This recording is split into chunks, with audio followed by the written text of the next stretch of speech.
அதிசயங்கள் செய்கிறவர் நம் அருகில் இருக்கிறார்.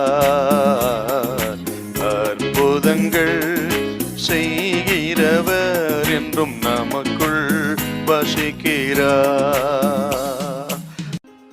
1 நாளாகமம் 29 அதிகாரம் 17-18 வசனத்தை வாசி கேட்போம். என் தேவனே, நீர் இருதயத்தை சோதித்து உத்தம குணத்தில் பிரியமாயிருக்கிறீர் என்பதை அறிவேன். இவையெல்லாம் நான் உத்தம இருதயத்தோடு மனப்பூர்வமாய் கொடுத்தேன். இப்பொழுது இங்கே இருக்கிற உம்முடைய ஜனமும் உமக்கு மனப்பூர்வமாய் கொடுக்கிறதை கண்டு சந்தோஷித்தேன். தாவீதின் இருதயம் எப்பொழுதும் கர்த்தருக்கு முன்பாக உத்தமமாயிருந்திருக்கிறது. இவையெல்லாம் நான் உத்தம இருதயத்தோடு மனப்பூர்வமாய் கொடுத்தேன். நீர் உத்தம குணத்திலே பிரியப்படுகிற தேவன். நமது ஆண்டவர் யாருன்னு கேட்டீங்கன்னா, உத்தம இருதயத்திலே உத்தம குணத்திலே பிரியமாயிருக்கிற தேவன். அப்படி தாவீது கர்த்தருக்கு பிரியமாய் அந்த உத்தம இருதயத்தோடு வாழ்ந்த ஒரு தேவ மனிதருங்க. ஆகவே தான் ஆண்டவர் தாவீதை குறித்து சாட்சி கொடுக்கும் பொழுது அப்போஸ்தலர் 13:22 நம்ம பார்க்கிறோம். என் இருதயத்துக்கு ஏற்றவனாக கண்டேன் அப்படின்னு ஆண்டவரே சாட்சி கொடுக்கிறாரு தாவீதை குறித்தினா. இப்போ தாவீது எப்படிப்பட்ட ஒரு உத்தம இருதயத்தோடு கர்த்தருக்கு முன்பாக வாழ்ந்திருக்குன்னு பாருங்க.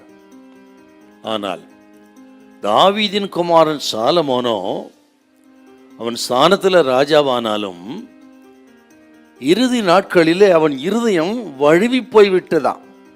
அந்நிய ஸ்திரீகள் அவன் இருதயத்தை வழுவி போக பண்ணினார்கள். அவன் அந்திம காலம் துக்கமா இருந்ததுங்க. நாம் இருதயத்தை குறித்து கவனமா இருக்கணுங்க. இது கேட்கிறவங்க எல்லா காவலோடும் இருதயத்தை காத்துக்கொள் என்று பக்தன் சாலமோன் அவரே சொல்லியிருக்காரு. நீதிமொழி 4:23 அதை நம்ம பார்க்கிறோம். எல்லா காவலோடும் இருதயத்தை காத்துக்கொள். ஆகவே நமக்கு தாவீதின் அந்த நல்ல உத்தம இருதயம் வேணும். சாலமோனின் வழுவி போகிற இருதயம் இருக்கக்கூடாது. ரொம்ப நம்ம கவனமா இருக்க வேண்டும். உத்தம இருதயம்.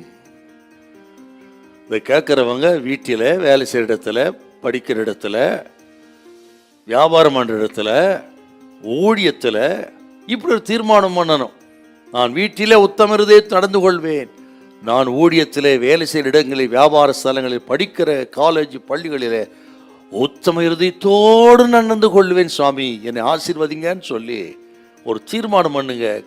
உத்தம குணத்தில் பிரியப்படுகிற ஆண்டவர் உங்களை கைவிட மாட்டார். தமது வல்லமை உங்களுக்கு விளங்க பண்ணுவார். உங்களை அவர் ஆசீர்வதிப்பார். ஹல்லேலூயா, ஹல்லேலூயா.